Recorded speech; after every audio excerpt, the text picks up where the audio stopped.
8:13 News Talk Saga 960. Raw Mike Richards. If you're streaming saga960am.ca, nice to have you aboard.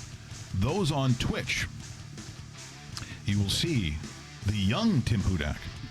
Yeah, because I gotta be honest, a lot of former politicians, because of the life, and I've asked you more than once, well, why are you doing this?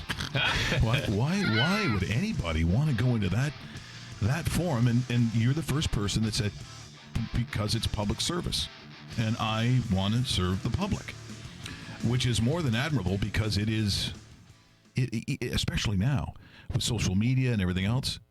I don't think there's anything tougher than running for political office. So you're saying I'm looking younger? I think you look great. Really? Yes. Because look, yeah. I know I'm not going to win any beauty contests, right? So what kind of mess did I look like 2 years ago then? Oh, no, that was terrible, man. I'm glad I asked. I just never, you'd come in, you'd answer any question I had. It was like sitting with one of the guys, and I said, why is everyone so down on Tim? Because I my experience has been from day number one, if anything, too honest? Were you too honest?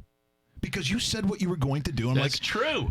And I don't understand necessarily, because when someone else gets in and they don't say anything that they're going to do, and then the hammer comes down and goes, yeah, but that's what the last guy said. He just said that that's what was going to happen. Yeah. So if you didn't like it, you went with someone who held the cards way too close and then went even worse.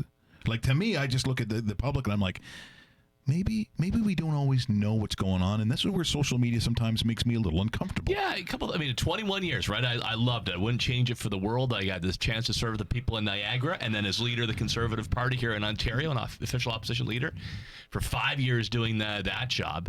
And there's great rewards in public service. Plus, when you're on the political side, you can fight for what you believe in, right? When you get up every day, you get fire in your belly, you know what you want to do, and you get out there and fight. Sure, a lot of slings and arrows. Every job has its downside. It's a pretty brutal sport. But at the end of the day there, you're talking about the election in 2014, I said, you know what? I think people actually want somebody who's going to give them straight. It's not great news, but if we get through the mess, it's going to be much better for jobs and government that spends within its means, or focus on what's truly important.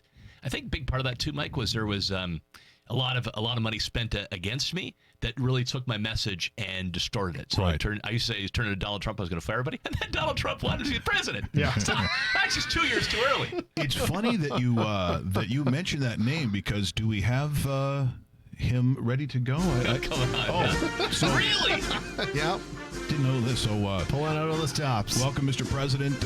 As you know, Tim Hudak in studio. This is why this show is so fantastic. It is, and I saw a study that's just been done. It just came out that this show with Rick and Dave, is the most popular show in all of North America. Really? Everyone knows it. I mean, it was a scientific study, and this is what makes it so much better. Is now you've got a guy. Tim? I just think he's so huge. He's so fantastic. You're talking about Tim? Timmy Hudak. Yeah. There you go. Yeah. We've got so much in common, and I've done work with him over the years. Right. But it goes much further than that.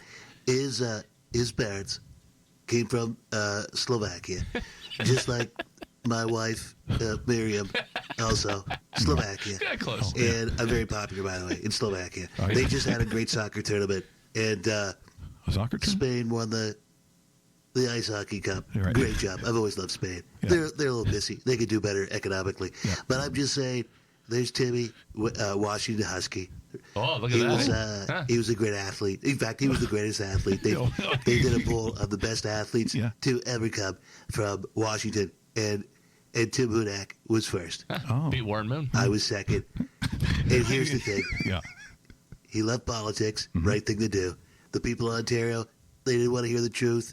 He told them the truth. They didn't want to hear it. So they went with a criminal. Again, Orville Redenbacher got in there, did a terrible job. Just lied to the people. Just an absolute disaster. It was. And now you've got Tim Hudak with real estate where he belongs. It's obviously, I've made billions of dollars. I'm smarter than most people. Right. But, and of course, I can do both politics and real estate. That's the difference. But Tim, great to see him on your show. One at a time. Yeah. Oh, thank you, Mr. And I'd President. just like to say to his parents, who were teachers, by the way, great educators, I'd like to say them in their own language, bonjour, Right.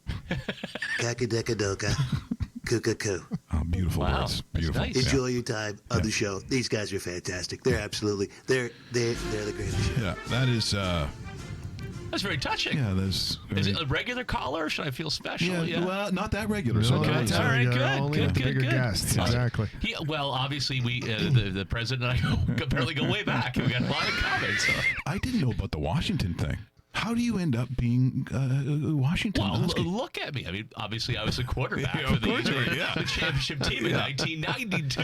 Why you have to ask that question? So you were out there in the 90s. I was. So who's the quarterback for the Huskies? Well, it was Billy Joel Herbert and Mark Brunell, and they would switch, right? They platooned them. right. And I was Very good, actually there. yes. It was glorious because that was the the pre-college bowl. Sorry, the college bowls didn't have the championship. They didn't have the championship round. And so we actually were undefeated that season. So Rose Bowl. The Rose Bowl over Michigan. Kicked Yeah. Michigan's butts in the Rose Bowl.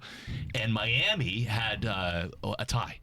And so you had the coaches poll and the press poll split. So you had co-champions that year. But that's the year I was there. That is one of the more. If you've never been there, it's such a beautiful campus. It was, Like where the stadium is located, where the kind of the sound comes in and the water goes all the way around it. It is a great place. But why Why would you have chosen? you're not buying Washington? my quarterback thing. It's back up to the back of the back. No, All right, kicker. no. No, a little Rudy Well, thing actually, going on. a name No, like Hudak. he has the height for a quarterback. Yeah. I'm okay with that. all I'm right, okay with that. Sure, I'll take that. So this is probably a less believable story. Actually, an academic scholarship, right? No, that I believe. Believe that one? Okay. That I believe, All right. yes. Yeah, look, I did my undergrad at Western out of London. I liked economics. Took a year, and I worked at customs for a while at the border. In fact, the great thing about the border, I'll get back to the Washington stuff. You're protecting your country. You're stopping weapons from coming in, drugs. Nefarious characters that you want to keep on the other side of the border. In fact, that's where Dave and I met 25 years ago. Yes, that is true. Records are still sealed for another five years. It would be me if you're looking at the face. Yeah. But you were all right. I said, this guy's a celebrity. You're good. This other fella, pull over, buddy. So I worked at Customs for a year, and I wanted to go to school in economics. I liked that stuff. And there were probably about 20, 25 better American schools we had in Canada. So I applied to a bunch of them. I got a full academic ride at University of Washington, got to teach. And like you said, Mike, I visited the campus. It was gorgeous. Loved Seattle. Yeah. And they had an area of specialty in international trade, which I like. So I didn't know if sold. Moved out to Seattle, lived there in a couple of great years. So that was it probably Pac-12 still back then? Or it was 10. It was 10. It was just growing up. Yeah. The other two hadn't been born yet. Hey, I was out there when it was Pac-8. So What? When I 8th grade, You used to see grade in Bill Eugene. Walton play, or? When he was a Portland Trailblazer. Close, right? yeah. Okay, not college ball, by the way. No. That was a little before me. But see, the year I go there, 76, 77, was an amazing year for the Pacific Northwest. That was Seattle SLU. It was the Portland Trailblazers. The Oregon Ducks that year had a great basketball run. Really? Yeah. So that would be the Marcus Johnson area of UCLA. But the Pacific Northwest is gorgeous. It really, truly is. Yeah, it is just seductive in its beauty. The temperature. It was a great city to live in that time. A couple of great years of my life. One of my biggest regrets in my life as well. When I was I look back and shake my head at today. But yeah, the football team was fantastic. Basketball was okay, and the Sonics, right? I mean, they had Sean Kemp, they had Gary Payton, and Nate Miller, right? The Paul. glove. Yeah, exactly. Pierce, and they went after I was there. They went into the final. But we had some fantastic games and rivalries with the Utah Jazz. So why the regret? What's the regret? You're not going to judge me? Tell me. I think you are. In this room? No. The bar's not that high. All right. So I had a buddy there named John. I remember him back, and he always had these concert T-shirts on. He said, Tim, you got to come to one of these shows, right? There's this band called Nirvana that's around, and Alice in Chains, Screaming Trees, and who else, playing out here. You got to come see these bands. And I was sort of a college guy, and I liked my sports and go and drink beer and play pool and stuff like that. Never saw any of the big grunge bands when they're making their move in the early 1990s. Biggest regret of my life. I could have seen them in a small club, right? Yeah. And I've been boasting rights forever. Yeah, they turned out pretty good, too. I know. Still seeing John, right? Wearing his T-shirt. Come on, Ted, come along. I had some interesting moments with Alice in Chains. Lollapalooza that came around that year, around 92, I want to say. See, I could have met you then. Yeah. Oh, yeah. You would have seen a full show then. Yeah. Well, I'm so thrilled to see you. As I said, we always got along so well. I always loved when you came in studio. It was a lot of fun. Really, thanks for having me on. And the one thing that, as I said, aside from politics, and because it's the only time I saw weirdness show up on my Twitter. Weirdness. Like just people where there was an anger. There's an anger to it because of what you did for a living, and it was odd for me to get to know someone and like them so much, and then see this stuff spewing all over the place because it didn't equate to me. It didn't make sense. You're used to it because that's the field of play, and that's how it's worked out. So to have moved on from that, and you find yourself in a really good place, I'm thinking this is good for you where you are now. Yeah, loving it. A couple of reasons for it. When I decided I lost that election in 2014, we were just talking about that, and I said, I don't want to be a lifer. I don't want to be that guy like the pro in a hockey team that hangs around too long and ends up in the third line and gets bumped down. I said, it's time to move on. 21 years, great run. Thought, what do I want to do? And I said, I want a job where I'm going to wake up every morning excited about my day, to be on a mission every day. And I always found attractive the notion of what can we do to help people become homeowners. I remember, Mike, when I got my first home in 2002 and how exciting that was. It's very exciting. Keys handed over, right? And I'd take care of my property. I'd get to know my neighbors. It made me more of a man, quite frankly, and care more about my community.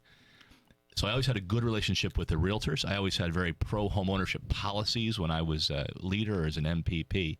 And when their longtime CEO announced that he was retiring, I said, what the hell? I'm going to throw my hat in the ring. And whether they were foolish or just somewhere between, they gave me a shot. So it's been 2.5 years, and I'm loving every day because every day I'm helping realtors who are on the street do what makes them happy and makes people happy, helping people find a place to call home.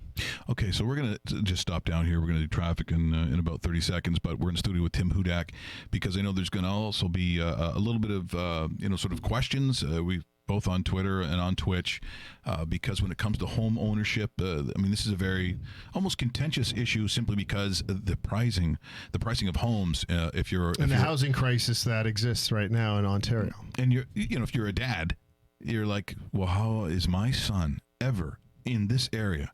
He's got 2 little ones. How do we can we fathom that they're going to purchase a home? Well, where would that be, and how's that get done in this day and age? And I'm assuming there are ways to do it, and we'll find out next with Tim in studio right now. We'll drop down traffic on the 5s at 8:25. Here's Dave in the traffic. Thanks, Mike. Oakville 403 coming into Mississauga. We're getting a lot of business on the highways. We have a vehicle stopped on the road, Winston Churchill Boulevard in Mississauga. A couple standstill reports as well as your commute in and out of the Mississauga area is quite busy this morning. Standstill reports at Courtney Park Drive West in Mississauga. 401 both directions, no surprise, quite busy as well. Getting reports of that change between 410 into 401, congested as well. Currently in the city, we're looking at pretty decent temperatures, 11 degrees, light drizzle. We are expecting a daytime high of 17. For the most part, cloudy periods throughout the day, sunny breaks in the afternoon. Today will look a lot better than yesterday. Currently in Mississauga, it is 11 degrees. Looking at the Lakeshore West Go, the Union Station 808 and the 823. Those trains are canceled as a result of a major signal problem, so you need to take the 813 or the 848. So that is an issue, as well as the Oakville Go 805 to Union Station is delayed 11 minutes from a earlier signal issue. Tim Hudak in studio. He joins us next, 8:26 on News Talk, Saga 960. Your mornings are better. Raw Mike Richards with Mike Richards and David Bassel. Sports talk and traffic on the 5s, exclusively on News Talk Saga 960. Well, I was saying earlier, the first time you came in, that was with that huge, all the photogs and all the journalists, and when we were in the Much Music building. Yep. And you were running late, so all these people were jammed in, and they're used to pretty straight, pretty uptight atmosphere. And that morning, I was playing a bit where it was that guy who said he made love to a dolphin.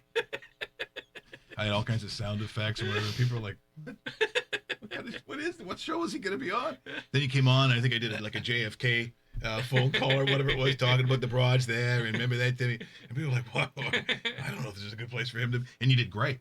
Because the one guy goes, "Yeah, but this person that we saw today." Yeah. Is like extremely likable. You know how they talk in those terms. Yeah. Like that was like the everyday guy. I said, well, is that not who it is? Yeah. I said, well, you can't always be like that. Sometimes there are tougher issues where you're not going to be joking around. But that was nothing but fun. Oh, it was a lot of fun. Yeah. About less than 2 minutes ago. Yeah, let's do it. Sure. Oh, okay. You can do it after. I don't care. Yeah, let's do it. Let's do No, it no. after. I think it's easier. Well, then Marco's coming in here Yeah, too, we right? gotta make sure we're vacated at Yeah. Like an action shot is perfect. Like It's we just gonna started be sitting here there. talking, Boom. right? Yeah, just like that. Oh, yeah. That's what I like. Because I'll have a lot of screenshots too that I Yeah, of take course. from that. This Oh, is- yeah. this Then is I'll much tag better. you in. This They'll be is better. much They'll better. be Cool. good. Yeah. Perfect. Do it. I'll come back while we're actually on this, take an action shot. Sure. If you want, for like a proper photo. You know what? While we're talking, come in here and snap it and then send it to me. Well, you know if what? want. A quick one. If I just sit, you know what? Well, Just sit on the end here. Why don't you just stand behind me and you get the thing behind it? well, no, he was talking about this though. Whatever. But I'll get some of those from the strike and Yeah. screenshot those ones. Yeah, that's But if fine. you want like a picture, yeah, but picture? this Yeah. the Should we screenshots wait till the suck, 35? man. Because Yeah. now I'm not going to have time. Pardon? Okay, let's do it. Let's do it. Okay, give me a second to check how much time I Okay. have left. I might just have 30 seconds at this point. Ay, ay. Bunch of 16-year-old girls in here. Take a goddamn picture. Ay, ay. Okay, let's do it. 15. Okay. How old are your kids? 3 and 6. 3 I'm close, and 6. actually. I'm 11 and 5. Oh, 11 now? 11? Yeah, Miller's 11 now. It's crazy, eh? That is. Yeah, it's turned into a little tween, fighting with her mom about what yeah. she can wear and all that kind of stuff. You can't really see the new stuff. There you go. And make sure. How's that show too? Awesome. All right, see those. Thank you very much. Beauty. Oh, sorry. Sorry, Marco. No. Okay, no problem. Hi, Tim. Mark Petroni. We spoke. Yeah, Mark, nice to see you face to face. Thanks for having me on your show. That Oh, was fun. anytime. Yeah. Well, sure. How did this go? Suffering through. Oh, yeah, absolutely. It's I, tough, I know. lucky I don't have my crew anymore that would pull me out like they did when Mike was on TSN. Get the big hook. Get him out of here. Screwing dolphins. The hell. Oh, I remember that story.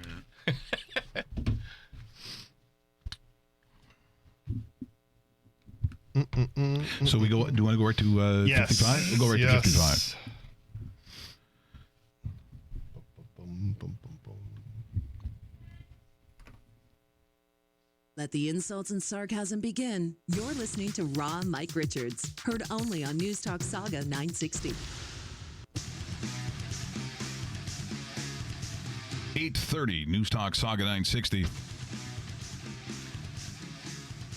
Raw Mike Richards. We have Tim Hudak in studio. Also, hello to those watching on Twitch and those later on Spotify, which I still say is the easiest way to do it, but also iTunes as we stream live on News Talk Saga 960am.ca.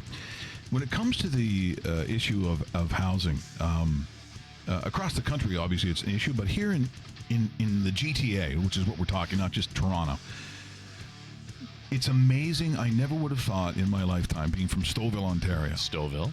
that Stouffville would have a house on my street. A house I'm aware of that was not a mansion is like $1 million.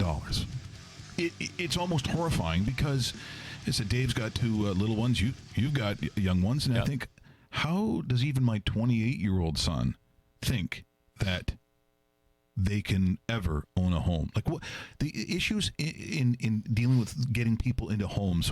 What are the kinds of things that you deal with in that, with respect to that? Yeah. What's your son's name?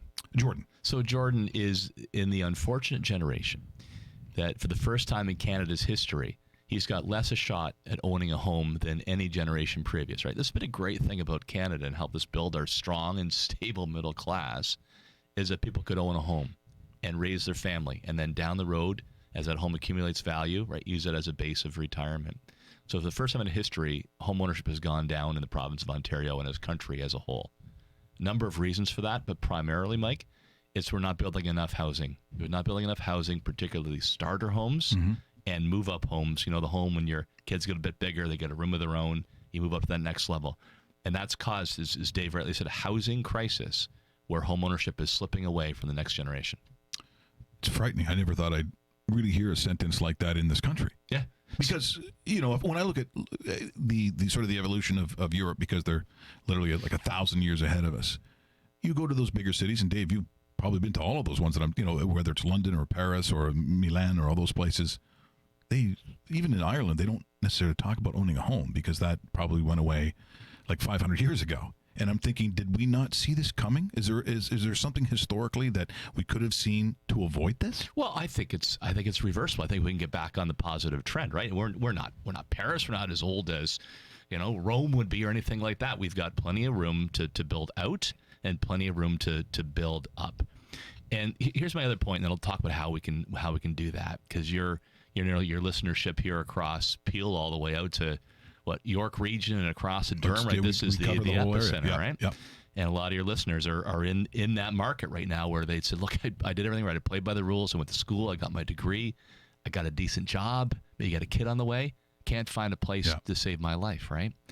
And the benefit of owning a home is not only what you and I talked about earlier, how it makes you feel as a person. And it's a great source of investment. But time and time again, economists have demonstrated that people who own homes, their kids do better, all else constant, right? The parents have the same type of jobs, whatever. If you own a home, kids do better in school, they do better in life later on, and you give back to your community. So it builds a stronger social fabric. That's why governments should be very concerned that home ownership is on the decline. Two big things we can do. Number one is make sure home ownership is more affordable. One thing we put on the table, when you buy a home, you pay a land transfer tax. That's a pretty punishing tax. It is. You buy one in Toronto, Dave, where you live. Yep. It's a double land transfer tax. Look, I get it. Ford government's lowering taxes for small business, relieving the gas tax. So there's not a hell of a lot of money in the kitty, but if it can target something, how about for first-time home buyers like Jordan, you say, okay, you don't pay a tax on your first home. Right. And the second one I can get a lot more detail to is just increasing housing supply and choice in the marketplace. That's the big part of the solution. Because a lot of surveys, and you know this better than we do, a lot of surveys say in the next 10 years, 700,000 students will move out of their parents' homes. That's a city itself. 700,000 students leaving to go to that next stage. As you mentioned, you go from that basement room to what? And that's why the housing is so critical, and that's why that's something that should be addressed now. I like that image. 700,000 people is an unfortunate one. Yeah. The city on its own, right? I mean, that's bigger than Brampton. In fact, the old politician instincts kick in. I'm going to steal that example, Dave, and claim it as my own. Okay, no, that's fine. That's never fine. met you in my, Okay. never met you in my life, so thank you for helping out with that. Yeah, I mean, this is there's some of the I call them the so-called experts, and Mike, you would have seen this in the sports world. I saw it in politics too. The so-called experts said, "Well, millennials are going to be different. Millennials, they don't want to own a house. They just want to flit around and move around and not be tied down." So we did something really radical. We actually decided to ask millennials. We found 1,000 millennials. That's different. A crazy idea. Yeah, weird. Radical idea. So we partnered with Ryerson University. We contacted 1,000 millennials, and we tested that out. We said, do you believe that home ownership is a smart long-term investment? And just like previous generations, they said absolutely. They want to get a home. Problem is they can't afford it. And housing prices have gone up way faster than their incomes have, so they're SOL. So let me tell you about the supply side. We actually built half as many homes in 2016 as we did in 2006. That's nuts. More people coming in. As Dave said, millennials trying to escape mom and dad's basement. Yep. And we're building half as many homes. So we've talked to the Ford government. We've talked to municipalities. I'm actually pleased with the response we've seen from Premier Ford so far in housing supply to increase the amount of homes we have, whether that's a detached house with a fence in the yard to kick the ball around with your daughter, to condos. An idea we put on the table that Ford government is now doing. What if we built above subway and GO stations, build more around them? And then what if you built above them? A lot of Canadians in this climate would say, love to live above the subway station, love to pick the parka and the boots in every day to the office. They're doing that. It's going to take some time, but the ideas we put on the table from the Ontario Realtors for housing supply, I'm happy to say that the help is now on the way. And now in that study, just to stay on that same thing, there was research showing that over 6,000 government-owned properties could be used for housing. Is that realistic to think that you'll be able to attack that extra, unused for the most part, or not? Maybe the better way is not properly utilized. Is that something that you guys would look at? Yeah, look, Dave, you've done your research. We put 10 different ideas on the table and help out people, like Jordan and the listeners today. And I talked about one of them building above the subway stations. Dave nailed another one. The biggest landlords in Ontario happen to be the provincial government and the municipalities. That's tons of land, right? And sometimes it's used, but a lot of the time, you got vacant buildings or underutilized properties. And again, we worked with our partners at Ryerson University and the Ontario Home Builders, and we found, thousands and thousands of properties across our province that could be converted into housing use.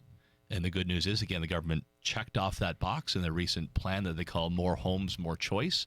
It's not going to happen overnight, but at least we're putting good ideas on the table, and they're responding to make sure that dream of homeownership stays within reach for the next generation. There's a question here, or a statement anyways, on Twitch. In Toronto, zoning is a problem. Where I live, bungalows are getting wiped out, and homes 2 and 3 times the size are replacing them with 2 and 3 times the cost. So zoning, I wouldn't even pretend to know about that. When it comes to those kinds of issues, so I assume we're also talking about the actual home builders themselves. Like, how do they feel about the things that you're talking about? Because I would think if you want to build more homes, home builders say, yeah, that sounds great, but there must be a kind of home that they'd be more interested in building than others, or is that not true? I've known home builders ever since I got involved in public life back in 1995, and I mean this respectfully. I've never seen a home builder who doesn't want to make money.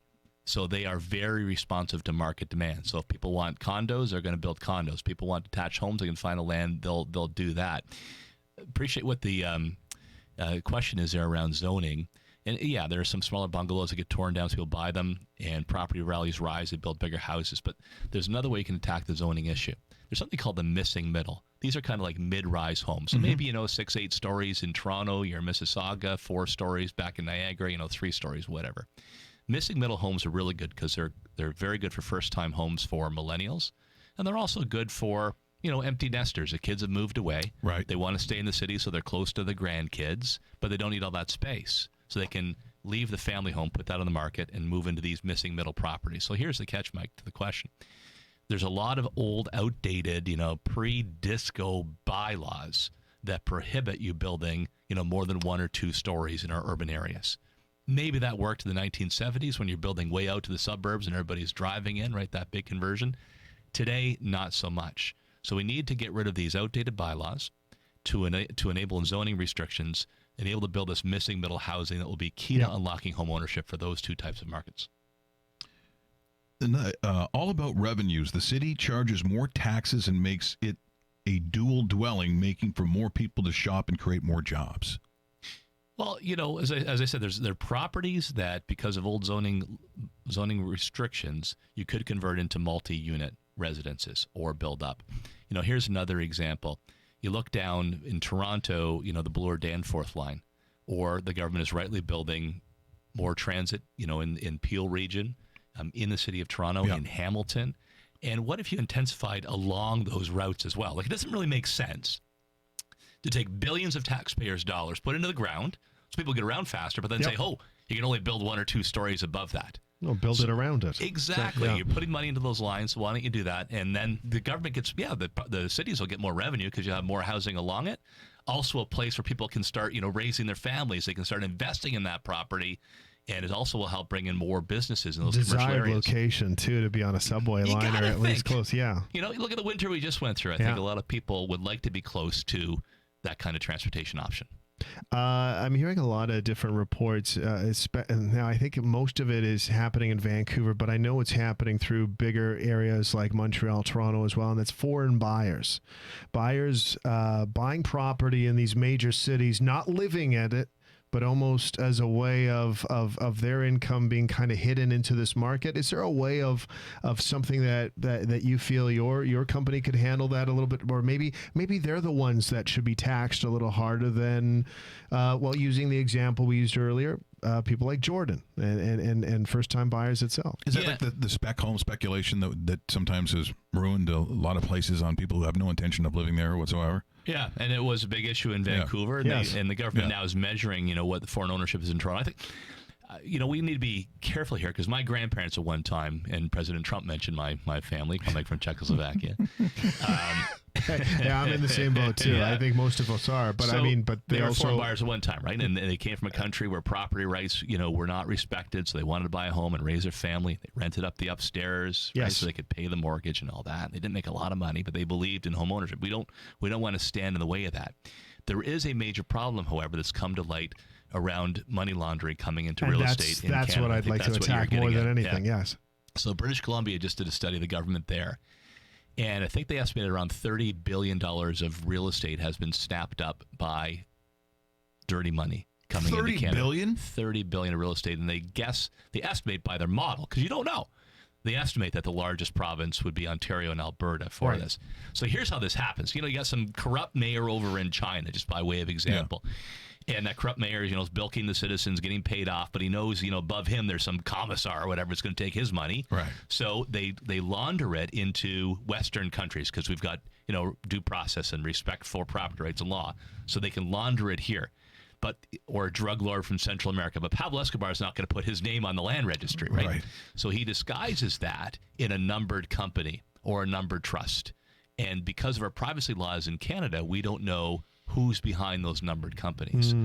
We've put on the table an idea that we heard from the C.D. Howe Institute and others to say, you know what, expose who those owners are. Yeah. Make it a searchable registry. So you see that Pablo Escobar's, niece suddenly bought a $5 million home and she's making $30,000 a year. Right. Something suspicious about that. Then you link back to Colombia and you can capture the bad guys. Our bottom line, from the Ontario Real Estate Association is we don't want to see a single dollar of dirty money coming in and snapping up real estate away from the hands of law-abiding Ontarians. Yeah. No, and it's a great point, too, because, again, when some of those issues started out in BC, as I'm watching, Vancouver news and so on, it got pretty heated. And because even culturally, because there are so many Asians in Vancouver, because of that pipeline, people were starting to feel uncomfortable because you were actually saying, money coming from China, money from some of those Asian markets, where there was this feeling of is it racist? Was it racism? Like, no, this is finances. I mean, this is fiscal responsibility, and if you're going to hide, I don't care where you're from, if you're going to hide behind a number, no good. Yeah, look, I think what has happened on this, and a little publicity that was, and I was on Saga 960 last week talking about this issue as well. It hit a bit of a sweet spot in public opinion, and maybe I should call it a sour spot. People are very frustrated that their sons or daughters can't find homes.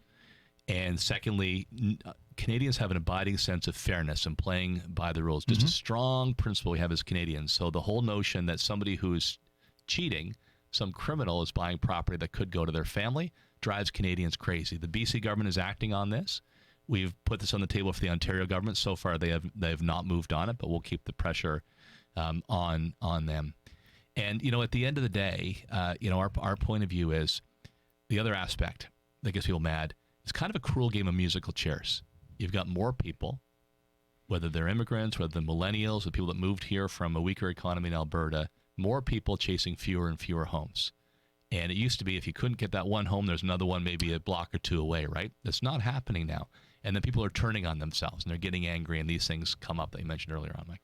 Well, when you read like Toronto Life magazine, which is one of my favorite magazines, they always have all these stories, and some of them are frightening, where you bid on a house, but you don't know what other people are bidding. So therefore, you're saying, well, they're saying 1.1, but I don't know if 1 point. Do we go in at 1 point? Because there was a time where, at least the area that I grew up in, $20,000-$30,000 might be the flex point. And now you're like, do we go in at 1.3? Because you just don't know. Like, and I just wonder, the control of that.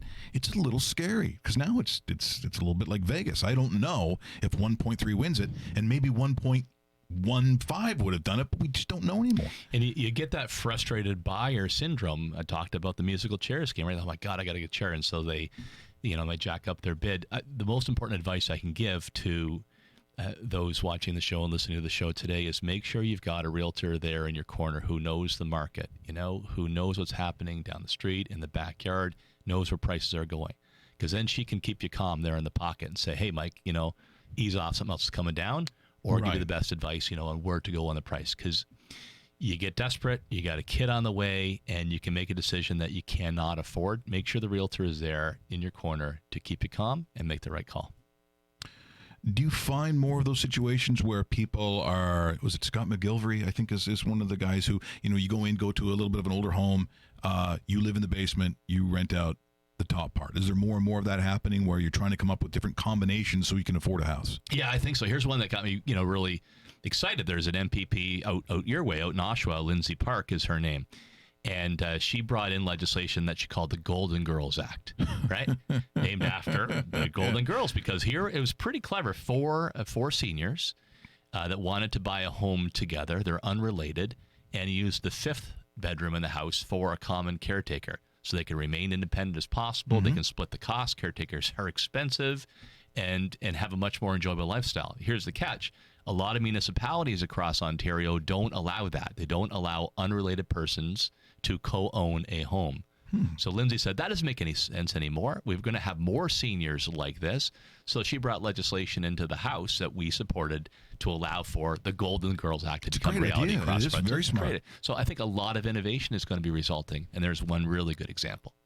Well, as I said, of the things that and the way that you're wired, this is just my opinion, but you want to get up in the morning knowing that you're actually doing something, not just collecting a paycheck, but doing something for people, which honestly, most people, when you say real estate, those bastards, those people with their big watches and their nice cars, and they pull up. But there's two sides to that. And I think that I've never really thought about what you're talking about now, the affordability, the importance of having affordable homes for our kids that in the end make all the municipalities stronger, therefore culturally you're stronger, like that. It all is for the betterment and for the good of community to do that. 100%. So this is one thing that really attracted me to the job back in 2016. When I was MPP and PC leader, what a great part of the job is you get to experience a lot of the province, most of the province, and just different ways of lives and solving issues. And one thing that I saw, Mike and Dave, was every community I went to, realtors were heavily involved in the grassroots, right? The school council, was a local food bank, coaching the hockey team or soccer, right? It was realtors, very involved. And I've gotten to know them in my old life and my new life. They care tremendously about the community, and they're out as the advocate for that young family trying to find a place. They're busting their butts to try to help them out and find a home or get a good deal if you're retiring, so you've got a good future, right? So we said, why don't we take that kind of energy and local community involvement and put it at a province-wide level? So we said, okay, here's what we're going to do. We started lobbying the politicians to actually make the legislation around real estate tougher. So if somebody takes advantage, right? One of our members takes advantage of somebody, breaks the rules, we don't want to slap on the wrist. We kick them out, right? Take away that license or suspend it. We want to make sure that the fines actually represent current market prices. So if somebody breaks the rule and there's $25,000 and the fine is $5,000, we say, no. Let's actually give that money back, plus you get the fine on top of that. And let's raise the bar when it comes to education and staying on top of where the marketplace is going, because real estate is increasingly complex. So we took this to government. They were impressed. He said, when's the last time, professional association came in to say, make it tougher, right? Right. And as a result, that's now moving forward in the legislature under the Ford government, we anticipate this fall. I have a number of friends that are real estate agents, and some that have been in the business for a while, some that are contemplating, so it's a wide scope. The real estate licensing has changed substantially, especially in the last year or so. Why the change to make it harder to get the license? And it almost seems like it's, and I'm sorry for anybody that thinks differently, but it almost seems that it might be better that not anybody off the street is going to be able to get this license to sell houses and condos and all that. It's a lot trickier to actually attain this, and probably means that your real estate agent of the future is going to be even more educated, smarter than your average one today, and that's not to take anything away from them. Yeah, and the veterans have the experience, right? It's a tough business. A lot of people drop out, so those that are successful are because they're good at and experienced. But we do believe, and made the case quite strongly with government, that you need to raise the bar to get in. We see it, moving more towards a college level degree than the current program. And why do we feel that?